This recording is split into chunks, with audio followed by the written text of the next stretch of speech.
Well, today we are going to talk about one of the mysteries of eternity, a problem that every human being has faced and must face in the course of his existence.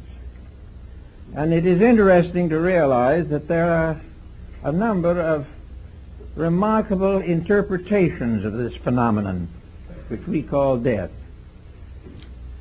So in many cases, the idea has been that the afterlife was simply an extension of physical existence into an invisible realm. This was the idea of the Chinese emperor, who had clay copies of his court made in life-size figures, standing in rows to serve him in the afterlife. Now, he did not believe that those concrete figures were going to serve him, but he believed in a spiritual mystery involved, that after he passed into the other world, these concrete and stone figures would be living, that they would be alive and full size and would serve him, and that he was merely moving his court from the visible to the invisible side of life. Now, in Egypt, a similar practice was also followed, but with more symbolism involved. The afterlife of the Egyptian, the Elysian fields, or the plains of Amentet, were a beautiful facsimile of Egypt. The same grounds, the same beautiful river, the wonderful people, the palaces, the temples, and all the makeup of a tremendous metropolitan Egyptian super city. At that time also, the pharaoh was buried, and other nobles with similar expositions. He was buried with miniature figures of all of his retinue, his court, and all of the valuable things that he needed to continue his life in the tomb. The afterlife of the Egyptian was in an underworld, ruled over by the great deity Osiris. And this great deity, judging the quick and the dead, ruled over a wonderful realm beneath the earth that men could not see, but to which human beings passed after the physical decease. In some of the old manuscripts, various animals, such as family pets, were included among the figures that came with him into the afterlife. Everywhere we find evidences of the belief that the invisible world to which we pass and from which we came has a more or less physical appearance, that it is similar to the world that we know. It was not until comparatively late in the development of human thinking that the idea of heaven and hell as we think of it today came into existence. Most of antiquity had really no concept of hell. They did not have any of that Dantesque mystery that we find in the beautiful but morbid paintings of Gustave Doré. To the ancient people, hell was more or less of a shadow. They did not believe they were bad enough to deserve it in the first place, and they were perfectly willing to face a world that went on into a realm beyond ours. The Greeks, for many centuries, believed that there was no afterlife except in the ghost world. The ghosts of the dead continued forever. This did not meet with the approval of minds such as Pythagoras and Plato and Aristotle, and modification began at a comparatively early date. Among the Egyptians and Phoenicians, the invisible world was so visible and so real that you continued in your various pursuits as you had lived them in life. If you had plowed a field while alive, you would have a field to plow in the afterlife. And there is one story about a very honest moneylender who had never cheated those who borrowed from him. He was a very good man. So when he died, they gave him a special privilege in the afterlife. He could set up his money tables by the gates of heaven and lend money to anyone coming in who wanted it. And he always was meticulously honest. And it was the honesty, and not his profession, that earned him this respect. Then we have another group of people who believe, as many primitive people do, including a number on the Western Hemisphere, that death is a birth into the afterlife. And many ancient peoples buried the dead in embryo position, so that the earth became the womb of the second birth. We find tombs of this kind on all the continents. We also have evidences that many of those who lived before us, at least, had a consciousness of being able to travel in the afterlife while they still lived. This is true of the American Indians of the Southwest. It was also true of the Irish. The Irish perfectly believed that certain of their sages and saints could go into the afterlife, and that they would be welcomed there, and they could bring back messages for those who needed guidance or assistance. It was not until comparatively late that the death took on the terrible appearance with which we have associated with. It was not regarded by the ancients as a misfortune. It was regarded as a simple transference of conditions. The individual did not change greatly by the transition, but he functioned in a different dimension of life. And here he had to grow and learn and grow up again and go to school in some way to learn his way around this new realm. Now, psychics in all parts of the world have given us traditions about this. Andrew Jackson Davis, the seer of Poughkeepsie, one of America's most prominent early spiritualists, gave what he called a picture, the Summerland. This Summerland was a beautiful countryside, and it was an invisible pasture field with flowers and trees where individuals lived out a very beautiful life if they had earned such a record. If they had made some mistakes and so forth, they received some punishments, but ultimately were accepted into the world of eternal light, eternal summer, eternal happiness.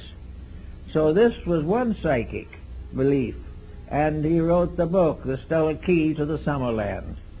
Another psychic of great fame was Baron Emanuel Swedenborg, who was one of the greatest scientists of the Scandinavian countries. He was also in his later years a psychic and had many beliefs concerning the conditions of the afterlife. He left very detailed accounts of conditions beyond the grave, which very well resembled conditions in a well-run Swedish state. And among other things, in Swedenborg's viewpoint, any young ladies who happened to arrive in this afterworld were chaperoned to make sure that everything retained its proper proprieties. Now we have constantly had psychics who have something to say about this type of thing, but have been strangely uncertain themselves. We very seldom have a psychic exposition in which the emphasis is how things are over there. We hear about famous people coming back to converse with the living, but it does not seem that any answers that they give clear the problem of life after death. The answers accept the problem, but they do not clear the path or the way or the circumstances involved in the transition. This seems to have been generally neglected throughout almost all psychic experiences. Jacob Boehme, the German mystic, had visions of the afterlife.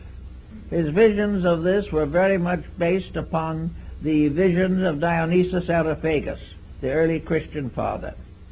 These dreams and visions represented a luminous universe, with hierarchies representing the planets and the zodiacs. This luminous world was a world of light, of color, vibration, and was a very pleasant place. But what you do when you get there, Bamey didn't tell us.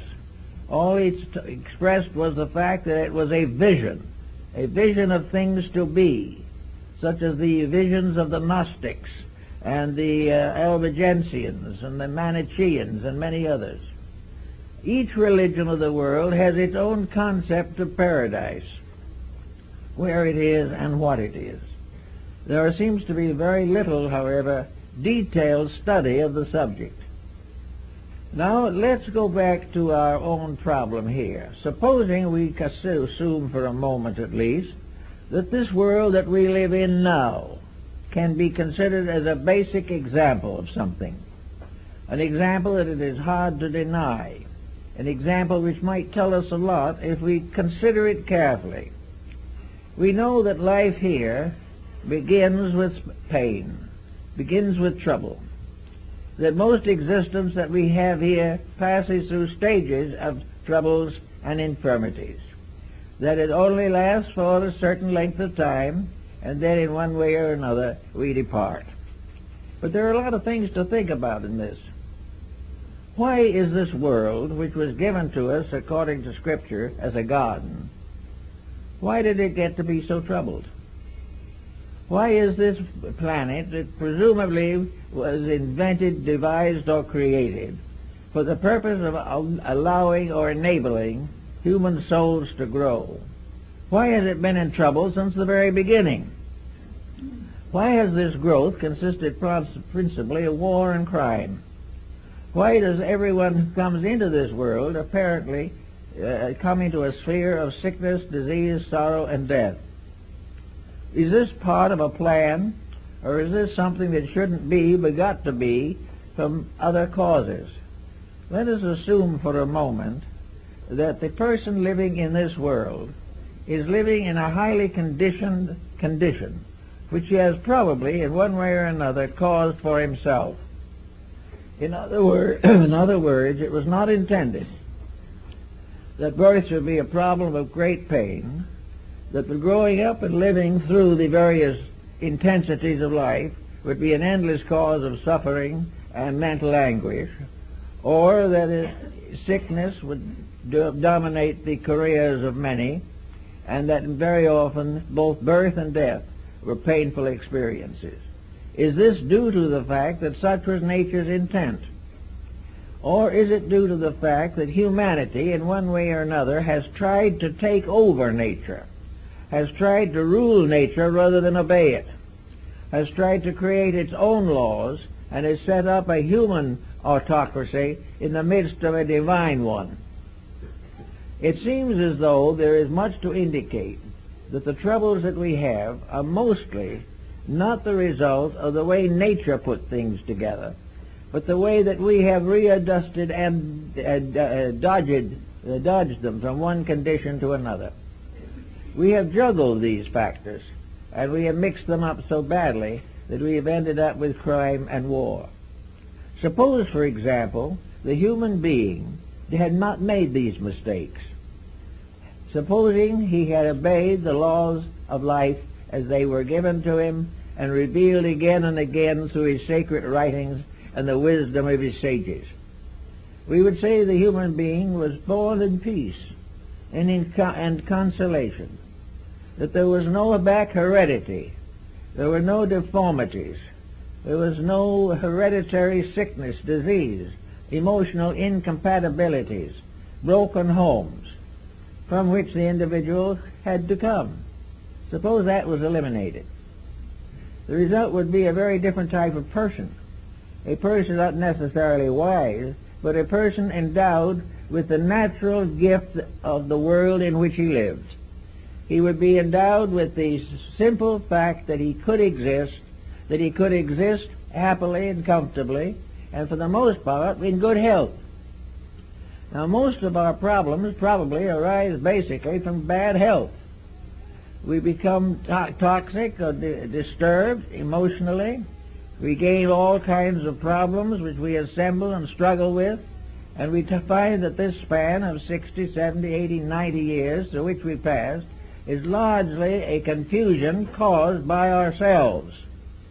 And two aspects of that confusion that come into focus with us at the moment are, due to this confusion, birth is painful. And due to this same condition, death is painful. Now, it's not necessarily true that that was what was intended, but that is what we have done about it.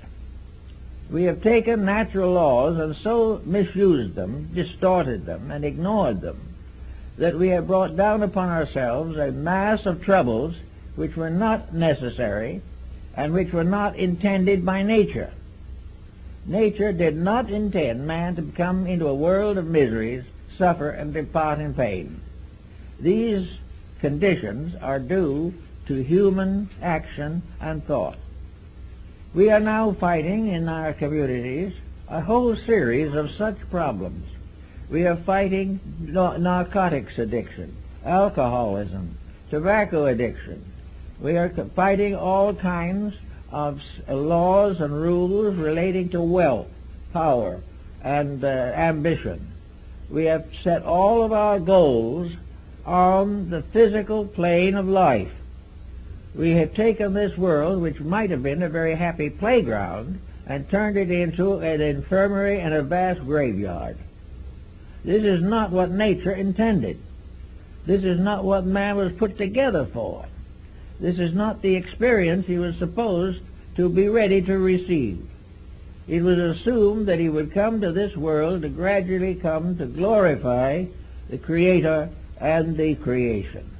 Instead of that, he has come in the end to damn them both. So we have here a false beginning. And with a false beginning, we also have to go back a ways, because this false beginning is of the sins of the fathers unto the fifth and sixth generation. We are all here with infirmities that have come from the misdeeds of our ancestors, and these we carefully pass on to our descendants. The result is that health is almost imaginary, but we are beginning to realize more of its importance. And in the last 50 years, we have done more thinking about health, probably, than any time in history. We may almost say that primitive mankind didn't think about it because it didn't do anything to hurt itself, primarily. It lived a very simple life. It had to defend itself against the terrors of the night and things of this nature, but for the most part, it lived a very simple existence. As we came to be more and more complicated, we became sicker and sicker. We gradually also then developed institutions to correct these sicknesses that we had created. But because we created them within ourselves and not in the body, the physician is not always successful. We are not able to cure the sins of the spirits with pills and shots. The entire part of the individual that is important to us at the moment is that which we can't see.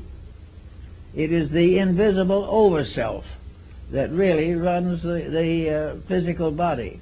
This overself, however, is so neglected by most people that the body is without adequate leadership. It is as though a very nice government were set up with a proper representative, and in the course of time a bunch of gangsters took it over. And these gangsters are our selfishness and our deceits and our stupidity and our rejection of common sense. All these together have ruined what might have been a pretty good place to live. Now we're gradually beginning to be a little more aware of this. It is dawning upon us that it's possible that all these misfortunes are not necessary, that they were not in the original archetype, but have been the result of vicious misinterpretation or distortion of the common facts of good nature and common sense. So we say to ourselves, suppose we clean this up. We might then have a world in which the human being would be decently born, with comparatively little pain to the parent, a world in which they would grow up gradually, and education would be suitable and adequate to their needs, and not to try to adjust them to a hopeless situation. We are educated more or less to try and lengthen our survival in a situation that never should have existed in the first place. And true education, a true realization of our real purpose and our real potential, hasn't a chance. It wouldn't even be mentioned because it would interfere with some monopoly that is flourishing, for the moment at least. So we have no way of, at the moment, correcting some of these problems. But they are correctable. They should never have existed. And they represent a very vicious misuse of an inheritance which came from the highest possible source, truth. So we go along through the years and we get sick. And we get tired. And we get tempted. And one by one we fall under some form of disease or displeasure which begins to corrupt our natures. And so the body, which probably has a potential strength of at least close to a century, may give out any pair along the line, because simply it does not have the strength with which it was intended to be endowed. Now, this doesn't mean that every person in trouble has lived a riotous life, but behind every person may be several generations of the lawless. And many a proud family now, which is also in trouble, it has among its ancestors 2 or 3 that were hung from the yardarm, that were actually pirates of the worst. So we bring with us a body which is more or less not a blessed gift in the beginning, the way it is now, though the best can be done under the circumstances. But this body comes in with a great many deficiencies that are due to the ancestral pattern and the whole line of the descent of humanity. The human generation and regeneration problem has been going on for ages. And we are now well along in a platform of misunderstandings and ignorance. So we come here with what we have. And being not too well, we begin to look over the situation to see if we can find something to do about it. So we get a little help from some new kinds of people that come up who are beginning to teach the importance of nature in remedying the defects of human beings. We begin to think of exercise and diet and living a little cleaner life and refraining from some of the noxious and toxic situations that are now gaining fame and distinction. But the moment we try to improve, we hit upon some pattern where someone is making a good profit by our not improving, and then we have difficulties again. In other words, to become honest is desperately dangerous. It becomes an interference with the rights of other people to do to us anything they feel like doing, which may or may not be particularly constructive. So on we go, and we learn a little as we go along, and we try to improve life, but we come gradually towards the end of the endurance of a body that has been seriously misused. At that time, there is a whole group of terminal illnesses with which we are combating. We are trying desperately to find cures for them, but we don't even dare to suspect that we might find a cause of them that could be corrected.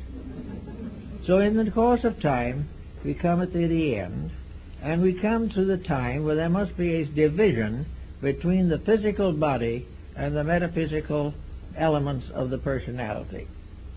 We believe in idealistic philosophy and in the higher realms of thinking that the physical body is a kind of carriage, a wagon, in which something rides.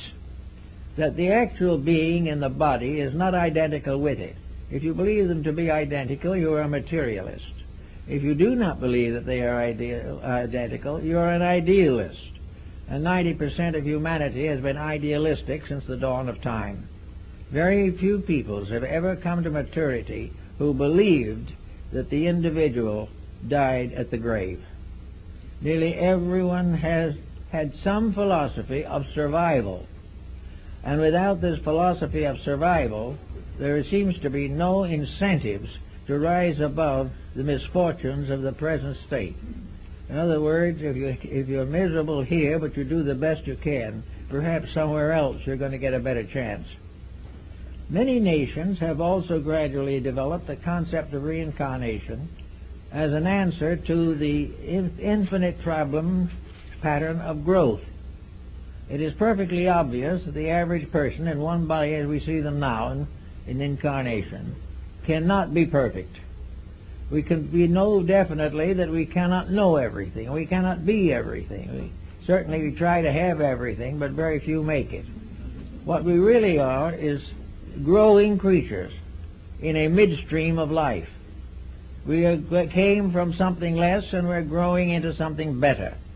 And this growth obviously is not completed in one life. The individual who makes a modest gain must be considered a success. Those who ignore the whole thing can be rather much failures. So not being able to be perfect now, the doctrine of reincarnation comes in and is probably now accepted by something like a third of the population of the earth. It is believed because it is the most reasonable answer to a long-range plan in nature.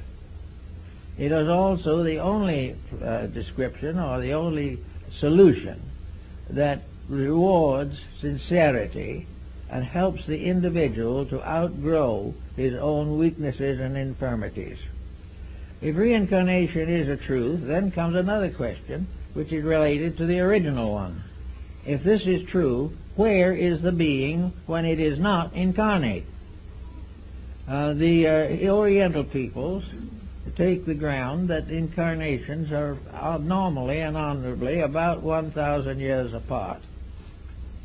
Under certain conditions, these figures can be modified and changed, and in cases of very advanced persons, the time is shorter. This is because they are more needed here to do the things that there are not too many available to accomplish. But if we have the reincarnation, where is the individual between incarnations? There have been discussions of these, and someone says they may be in Devakan or someplace in the heavenly world, or according to Ptolemy, up somewhere in the zodiac. But these are very faint and uncertain indications. There does not seem to be any real map of the life cycle other than a diagram and words. The experiences involved seem to be very hard to trace, and most even students of the subject have not been successful in creating a vivid or living image of the situation. So we have to wonder a little bit about what is the other side of this coin. Where and what are the invisible parts of nature? Flood, the Rosicrucian mystic, and several others have speculated carefully upon this, and they followed the idea or viewpoint that man is composed of a series of bodies, that he is not just a physical body, nor is he just a physical body and a spirit. He is not a physical body and a ghost. He is a compound creature constructed internally to function in more than one dimension of space. We have one dimension here which we function with. But even when we're functioning here, there is evidence every day that there is something more than function occurring within us. The individual is more than a body. He is also more than a body and a mechanism. He is not a robot. He is more than a mechanism because he is a body with an emotional nature. He can love, he can hope, he can dream, he can have religion, he can do all kinds of emotional things which are not natural to body, nor essential to energy, but are essential to the functions that the human being possesses. Then beyond that there is another pattern, and that is mind, the mental life of the person. His mind is not his body. You can dissect him in any way you want to, but you're never going to find the mind. You can find the brain, but not the mind. The brain has to be alive, and the mind has to be incarnate in that brain, or there is no mentality. But man has mentality.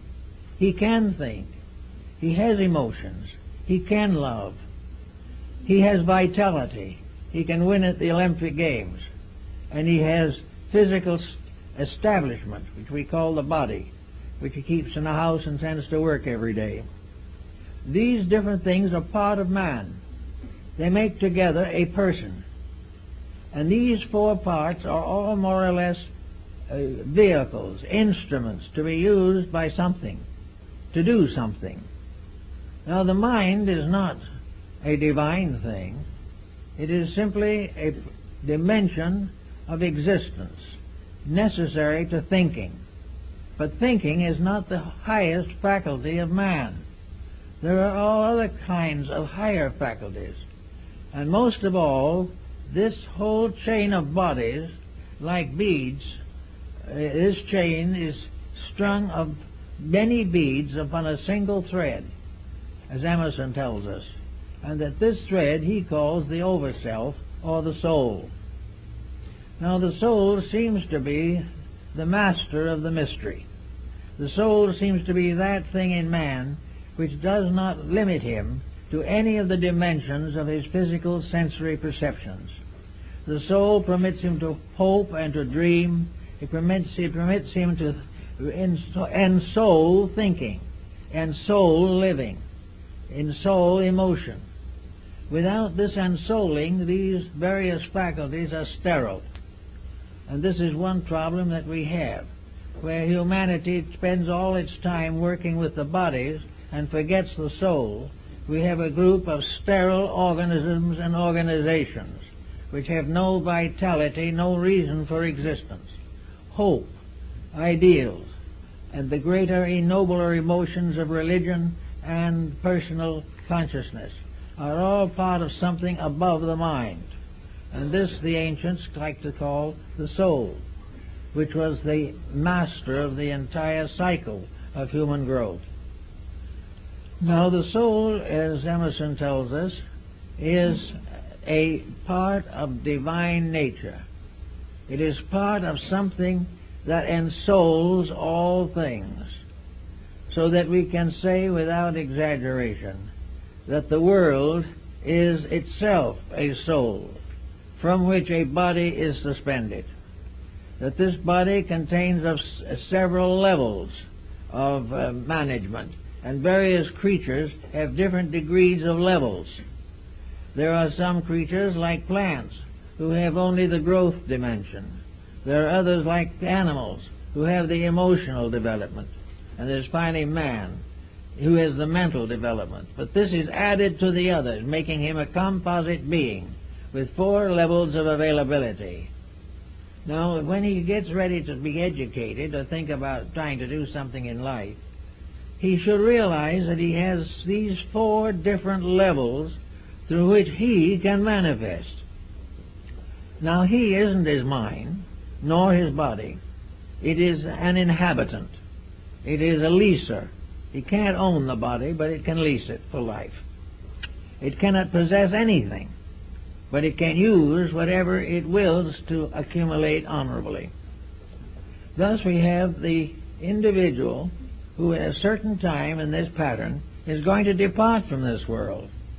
Now he's going to depart in a series of stages or steps. And this is shown in some of the mystical alchemical diagrams. The death cycle, therefore, begins with the discarding of the physical body. This physical body departs from all of the extremities of the body and finally centers in the heart. From the heart it carries upward along the pneumogastric nerve until it reaches the crown of the head. And at the crown of the head it departs. And it takes with it for a time a magnetic connection between the super self or the real self and the body, a cord which ties them together. This is an umbilical cord for the afterlife. Just as it was necessary to have it for the child before birth, so afterwards this cord connects the entity with the body, so that if shock or something of a special nature, suspended animation, should occur, death would not follow unless the cord breaks. And this is the cord that is broken at the cistern in the Bible. But anyway, this cord ties the being to the body. When this is broken, the being is in the land of energies. It's in its next body, superior to the physical one. Here it is in a world of energies. In these energies, also, it passes through a series of experiences. The vital or energy body resembles very closely the physical, and is therefore subject to all the rules that govern physical body, but invisibly. After a certain length of time in which the consciousness extracts from the body the records of an embodiment in order to estimate growth and to guide in the larger directive of the complete composite, this body of shadows or vital energies is discarded also. As it does not disintegrate immediately any more than the physical body. The only way it can be disintegrated in the physical body is through cremation or something of that nature. Otherwise it must slowly decline by decay. The same happens in connection with the energy body. It does not disappear immediately or vanish and fade away. It passes through a kind of death in which it becomes an empty body, a shell from which the soul or the higher nature has departed. This becomes what is known in psychic phenomena as the ghost. This is the part that lingers until it slowly fades away, sometime over a period of many years. But it is no longer the person. The person is long gone. The person in the meantime has gone into the emotional sphere of itself, the aura of its field. And here it is having another series of complete experiences. For in each case the entity passes through a process of birth, growth, maturity, and decline. And in each case its cycle of life is determined by what it has learned from the lower vehicles or brought down from the higher ones. Gradually, therefore, the entity goes upward through these different worlds, which are often referred to by the ancients as heavens and hells. Hell being nothing more or less than to inherit an etheric or vital body that was no better than the physical one when you were in it. In other words, the physical body was infirm because of abuse. The etheric double is infirm because of abuse or neglect. And in these experiences, the individual passes through rewards and punishments, which, however, are not eternal. They are not in the form of great damnations, but like the experiences of material life, are the results of things done and things undone, through which the entity has to gradually grow, extract the essence, and build this into what is called the soul. So all the experiences of an embodiment are precious, they are preserved, they are protected, and they continue. And here also we have the basis of the Akashic records, and the records of actions, and the records of other times, and the records of our planet itself are all preserved in these various strata. Then gradually the individual dies out or fades out of the emotional life. In each case, except the physical, it is a going to sleep. And Hamlet, you know, in the soliloquy, Hamlet says, he's referring to this, that in sleep what dreams may come. In the sleep of death, what dreams may come. This is a very good key that has been generally overlooked. So after that we go up to, finally, the mental, the mind. And here we have the coordinator who takes everything, or which takes everything, that has been learned and digested and assimilated, and builds it into the full record of an embodiment. In this embodiment, the record is a conscious one from below up. The passing from the body out upward to the higher vehicles is a conscious experience. The descent of the entity from the mental down to the physical is usually experienced in a condition of sleep or unconsciousness. from which the being awakens at the time of birth or shortly before that. Now we know that the birth physically has been preceded by a whole series of previous experiences which do not record as far as the physical world is concerned. But many of these experiences may be available to an entity before physical birth. They're available as factors in the development and consciousness of the entity. So we have, instead of heaven and hell, we have a life cycle. A cycle that goes on to one grade after another until finally it fulfills itself. In other words, a life. We say a lifetime. A lifetime is really a word applicable to the whole cycle. A lifetime is the length of time it takes to pass from the state of unembodiment down through embodiment and back again to unembodiment. This is one lifetime. And this is the period of time in which the alchemy of the transmutation of experience is consistently and continuously going on. And it is this that makes our entire pattern of life real and valuable. Now we also know that there are other factors that come in. We know that in physical life we dream. And we know that dreams sometimes are very strange things. Dreams sometimes become complete lifetimes. And in many cases you dream of things that could not possibly occur physically. In one quiet night we can dream of a terrible storm in the ocean, or a fire that is consuming a whole mountain. We have all kinds of personal experiences of fear and fate and death and life, all in dreams. And these dreams represent a certain amount of karmic dissension within the nature of the person. These dreams are all symbolical of something. They are symbolical of lessons to be learned, things to be understood, things to be worked with, rather than merely something to awaken from and hope and glad that it's over. So all these factors are involved in the problem of the other worlds, or the possible understanding of the true life cycle. It begins, however, as a lesson right here. We cannot expect everyone to study this whole pattern and put it together from the dozens and hundreds of records of antiquity, in which practically every step of this has been explored by sages and psychics and mystics long before this world as we know it came into being even. But we can hope that some understanding of it will help us. Now let's get practical for a moment. This all sounds very theoretical, I know, but let's see what it is to be practical. Here we are on a fairly comfortable planet, fairly nice environment, surrounded by mystery. Now, according to theology, when we die, we will either go to heaven or we will go to hell.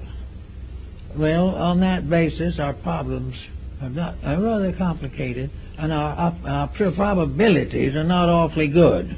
We are very apt to find that we don't really deserve salvation. We haven't done anything to deserve it while we were here.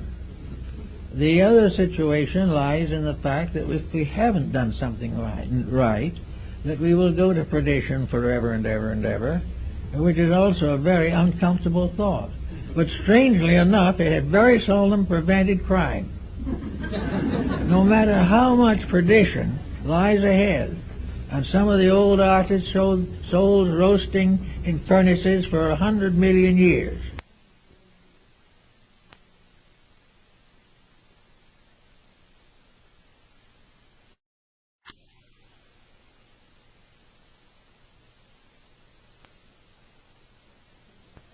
That particular cult from going out and picking someone's pocket or killing someone he didn't like.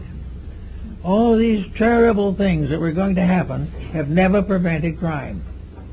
They have never really slowed it down much. But a great deal of crime has been committed in the name of these things, as though man had a right to actually execute perdition upon his own associates.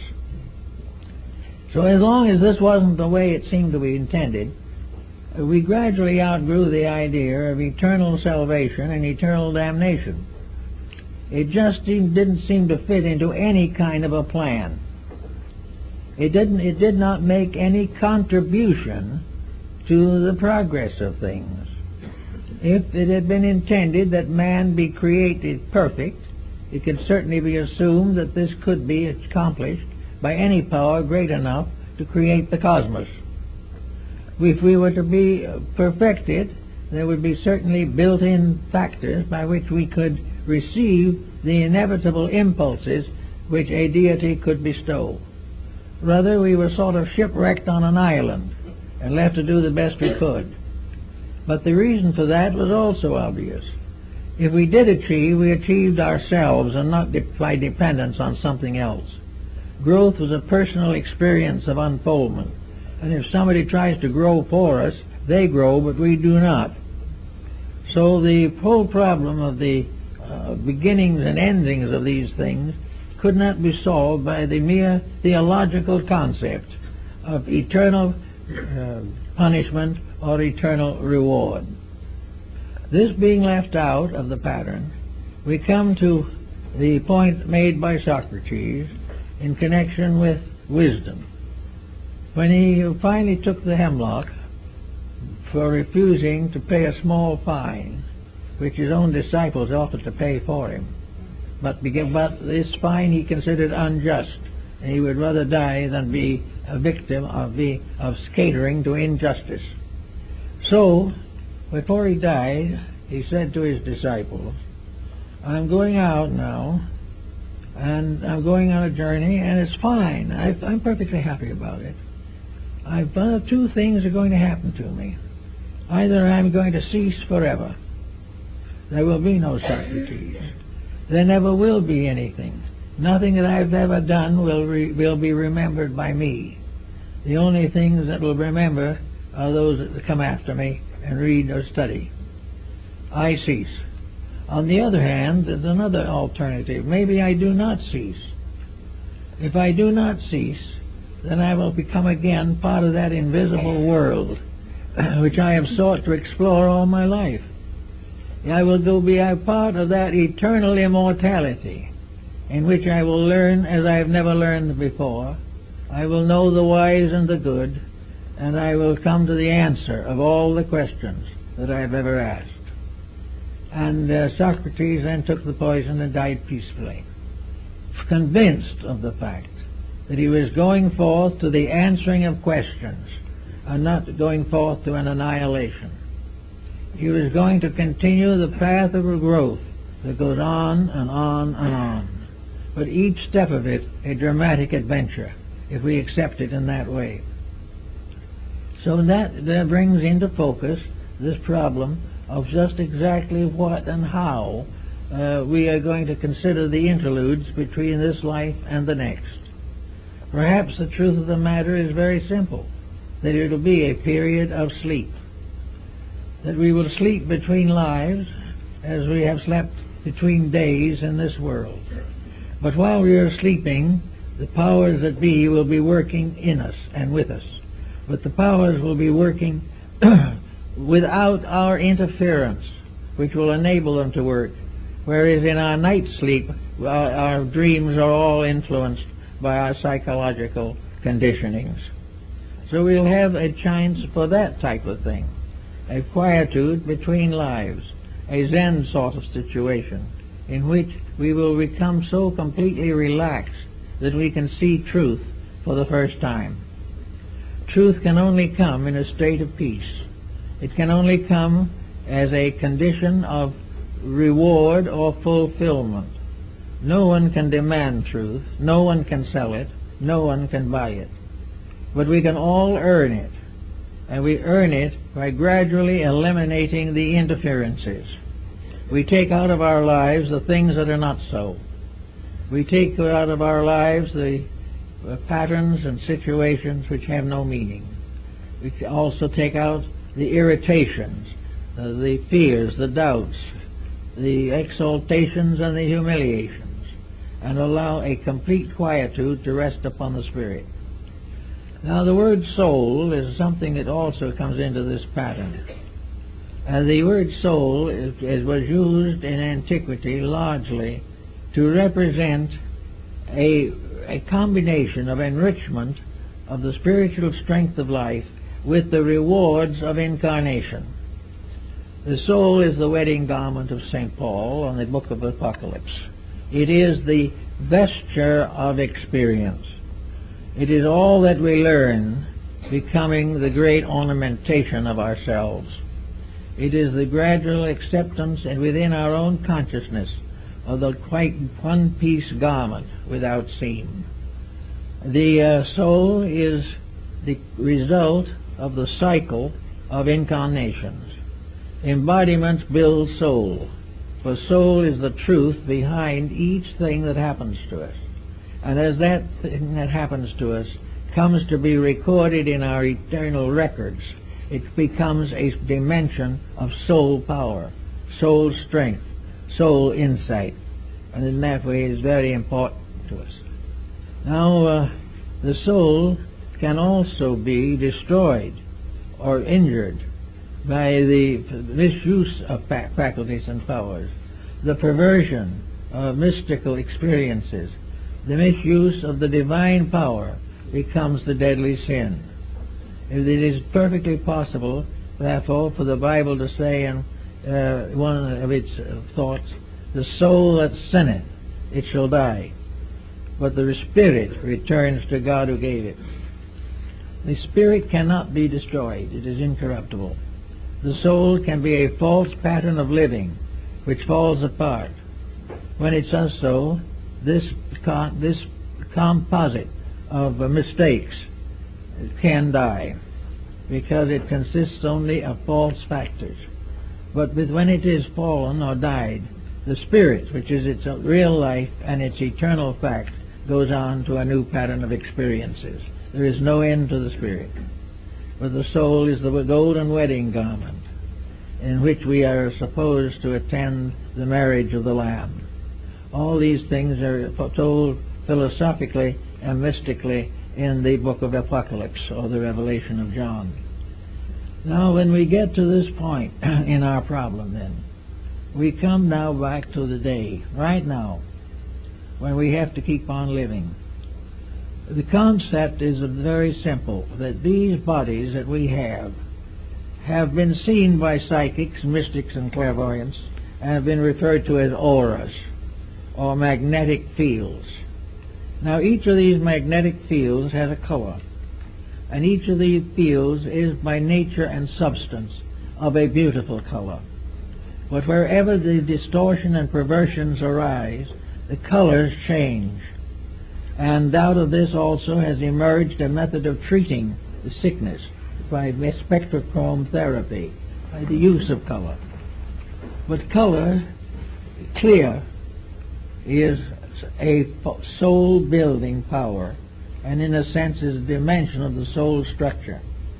But soul corrupted is a dismal thing, of paint or unpleasant color, obviously evil or distorted in one way or another. A corrupted habit of one kind or another. Supposing we have anger, we will say that anger arises on basis from a martial energy.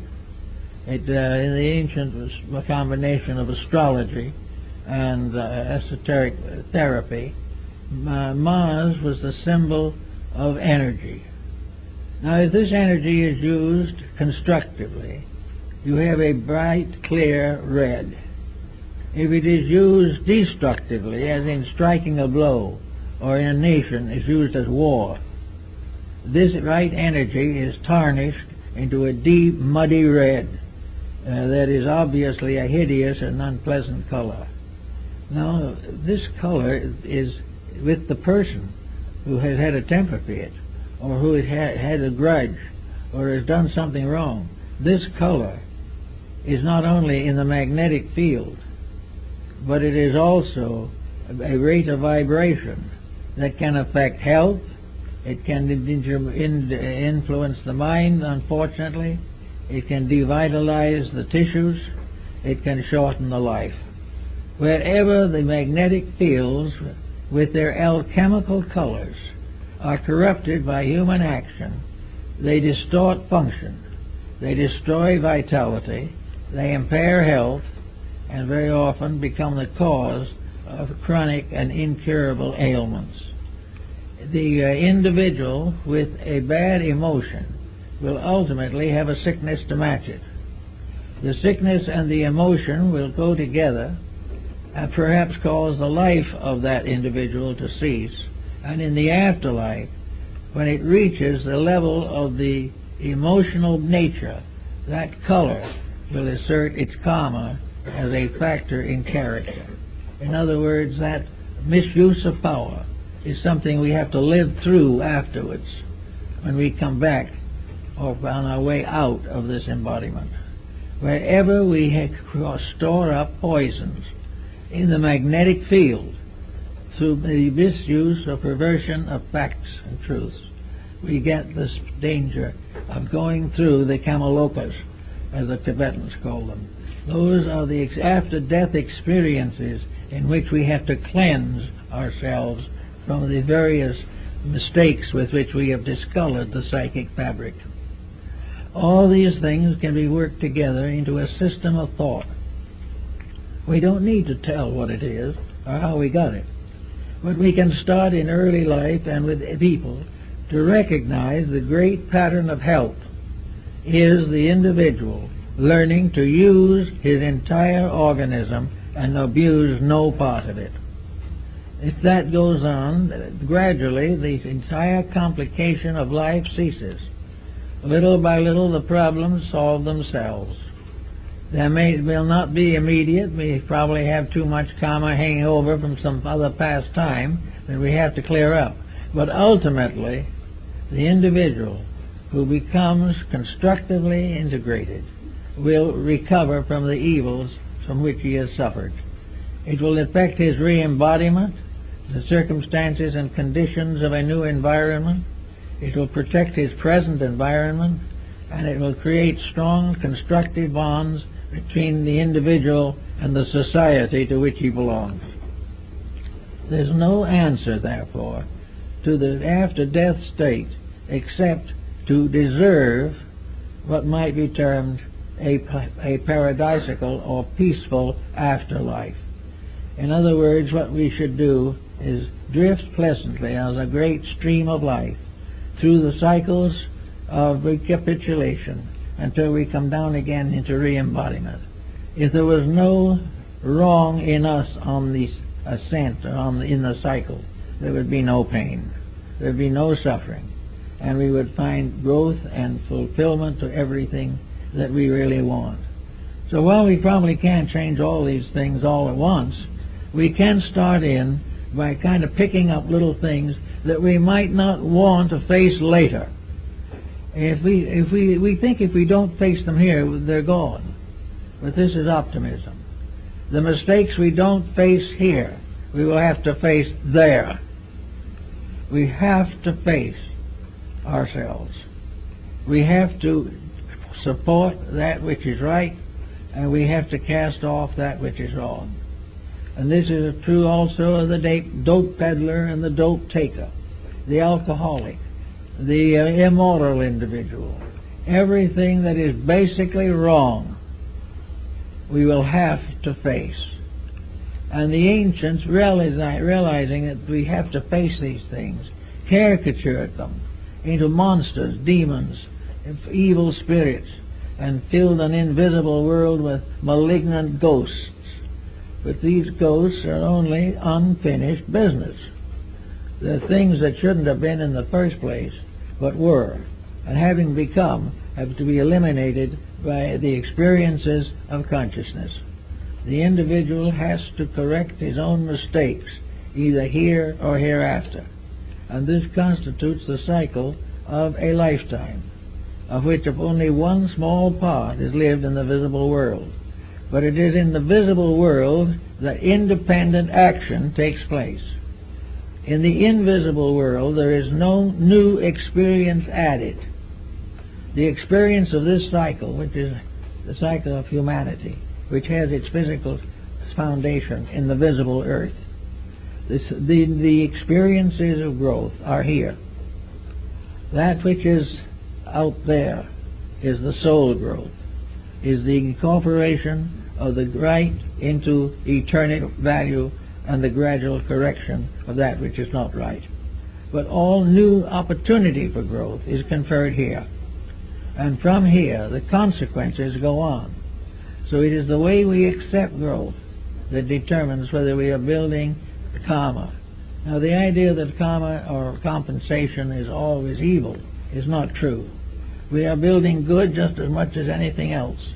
The only reason the karma seems to be the more heavy on the negative side is as you look around you, you see the way people act. Conduct is the cause of that. Conduct and misuse, particularly conscious misuse, builds up karma as retribution, as correction, as unfoldment of internal potentials. Karma is a glorification of every good thing that we ever did, opening new doors to wonders yet to come. So we are in a little pattern that is rather simple, very honest, doesn't require any forgiveness of this or forgetfulness of that, which cannot be cleared by any attitude. We can do anything we want to, verbally, intellectually, or emotionally, to correct the mistake. But if we do not correct the mistake itself, all our platitudes mean nothing. In nature, sin is not forgiven, it is outgrown. And there is no sin that cannot be outgrown. In most cases, the outgrowing is not very serious, because the average individual does not commit great and serious wrongs. But these nagging occurrences of the day should be taken into immediate consideration. If you wake up some morning and you find you have to have a bad temper, you can either face it now or later, but you are going to face it. You are either going to correct that temperamental peculiarity, or you're going to suffer the consequences. Now, in the case of a bad temper, the consequences might start a little sooner. It might be the very day that you get angry. Negative consequences begin. You lose a friend, or you make a serious mistake of some kind, or you get yourself all worked up and have a terrible headache, and decide that the only cure for that sin is an aspirin tablet. So you take the aspirin tablet, get a moment's peace, and have enough strength to get angry again. And this goes on until the anger or the aspirin finishes you. This is not the way that nature intended. Nature knows that everyone can make a mistake once. But having made it and knowing the consequences by experience, should not repeat it. And unfortunately, humanity hasn't learned that very well. The first war was long ago, and then no one has apparently bothered to find out really how to cure a war. The answer is, don't cause it. There is no other way. They knew you cannot cure these things simply by trying to erase them or passing legislation against them. An individual who has a bad disposition gets sick and he goes to the doctor. The doctor gives him a pill which may make him sicker. He may get a little relief and he decides that medicine is the answer to sin, but it isn't. The actual answer is that the individual has no right to be healthy unless he tries sincerely to live a good life. All the different temptations that we have in modern society are not something that can be excused. We can say we have to be dishonest because everybody else is. That is simply saying I have to suffer because everybody else will suffer. There is no escaping on these bases. That's why a good working religion and a good working philosophy of life are so important. They give the individual an understanding of value. And they're not imaginary values, because all he has to do is look around in society and he sees proof of all of it. He sees immediately that those who live by the sword will die by the sword. He can see immediately how injustice builds up into a great revolution of some kind. He knows that the wrong thing cannot win. It can have a moment of apparent victory and then collapse. One nation after another has died of its own corruptions. The same of races, the same of families, the same of individuals. Knowing this type of integrity, this basic sense of values, should be incorporated into our lives from the cradle on. We should be taught not to cure things, or try to avoid them, or evade them, but to live straight toward a constructive goal. If we need to know something, learn it properly. We have here the idea that learning is primarily a matter of preparing for a career of wealth. Now, wealth itself isn't bad. The career of wealth isn't bad. It is the abuse of the career or the abuse of the wealth. These are the bad things. And the mysterious little factor in it that must not be overlooked is that wealth gives a larger opportunity to do it wrong. In other words, the temptation of wealth is more than the average person could stand anyway. But it only confronts those who have assumed that wealth was the source and cause and final of all success. The temptation is too great. Therefore, all things in moderation. As the Oracle of Delphi said, in all things not too much. We must guard against the danger of our own weaknesses. We have to realize that we should only have what we can use wisely.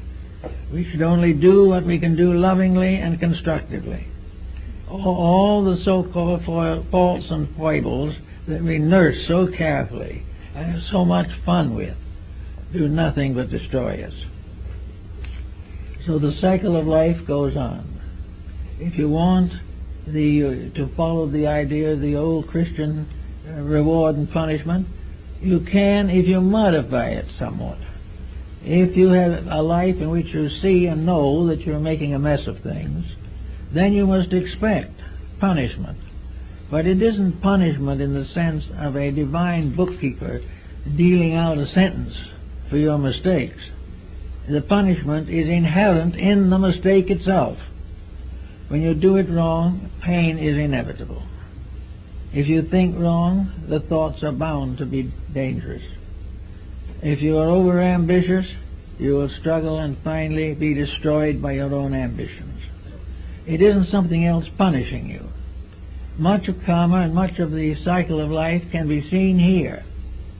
That which is beyond being seen here is part of the larger cycle, the cycle in which the carry into the invisible causes which cannot be corrected or are not corrected in the physical life. They have to be corrected. We have to learn from embodiment.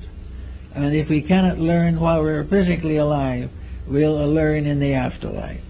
We will learn the lesson regardless. There's no possible way of escaping it. But the nicest thing is to realize we can save ourselves a lot of trouble here, and will refrain from hurting other people, or as nations will not afflict other nations, if immediately upon our inner understanding we begin to live according to what we claim to believe. Now, actually, there's nothing very secret about this. Actually, every major religion of the world has exactly the same teaching. They have it in a little different words, but the same teaching. In all cases, the golden rule is in over 40 different religions. The simple friendliness and kindliness of human relationships is applauded everywhere. There is no religion that actually requires or demands the individual to break the brotherhood of man. The religion does not do so. Some of its interpreters, for personal advantage, try to make it fit into their ambitions, but it doesn't. Actually, the average person belonging to any one of the religions of the world, including the primitive, will find the same general rule applying.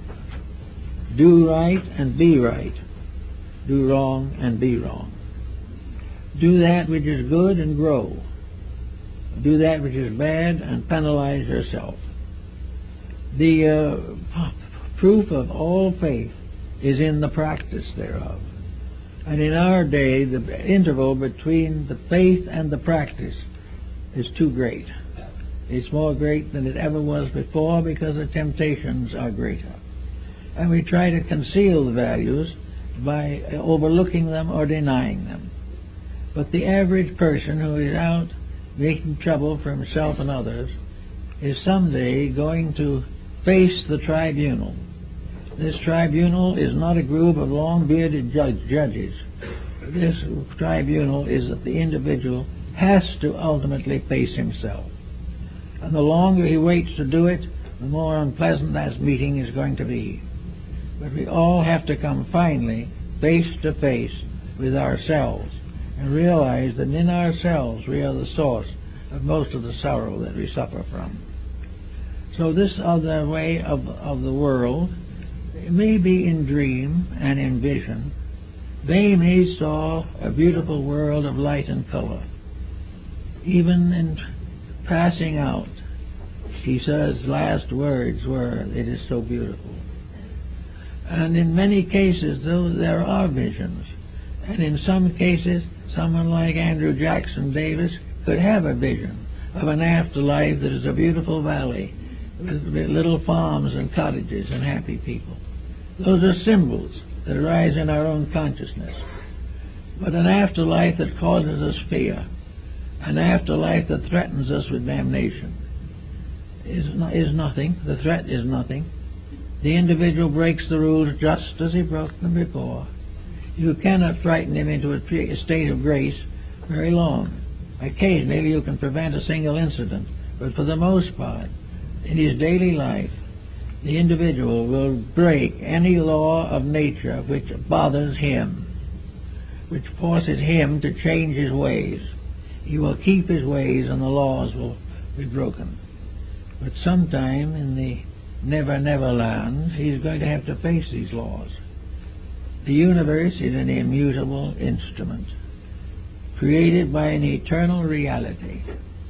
It is eternal in its scope and in its purpose. We must all go on and face the pattern of life for which our created universe was formed. We all have the same journey. We all have the same demands. We all have the same requirements in ourselves. We all have to be right. And there can never be peace in our hearts, tranquility in our homes, or peace in the world until we are right. Until we are right, we will be nagged by our own infirmities. We can see this now politically, scientifically, economically. We have not yet, however, seen it in ourselves and realize that we are also an economic and a political entity. We have the same temptations that everything else has. If they are tempted and fall, we are tempted and fall. But it is possible, because of the individuality which has been bestowed upon us, that man, of all creatures that is visible or that are visible to us, is capable of creating his own destiny. He is capable of being right. The animal cannot be wrong, and therefore belongs to an entirely different type of life. But the human being has the right to be right, has the eternal power to do that which he should do, to keep the rules and to assist to build a civilization based upon these rules.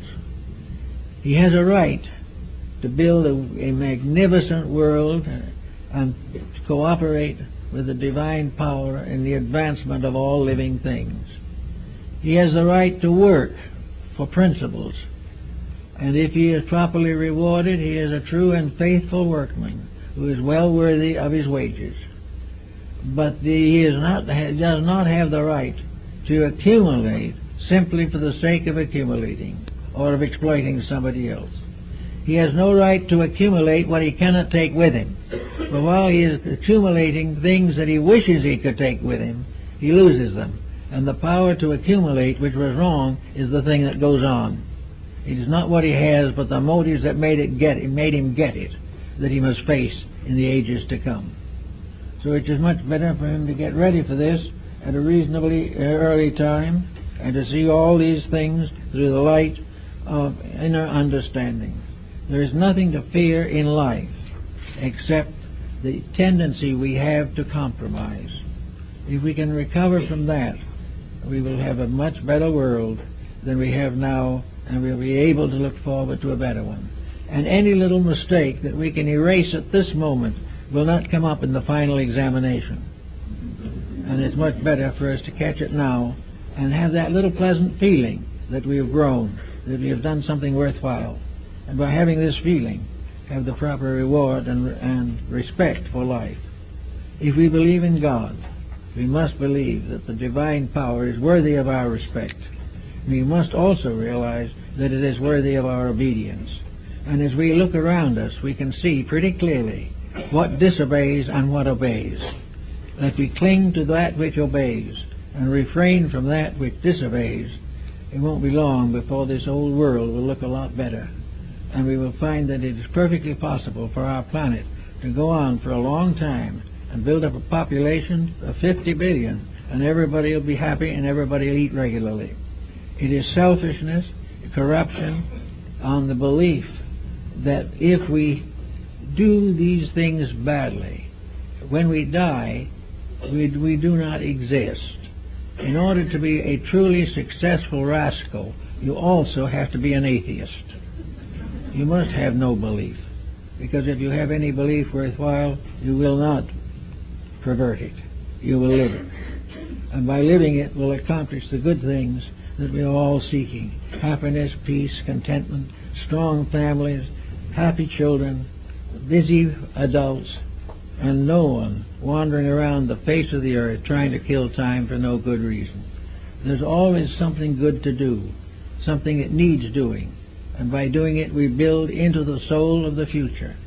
We are building the magnificent vestment of the soul, and we build it best, and we build it most beautifully and graciously through kindly living, loving friendship, and peaceful and honest relationships with each other. That's it.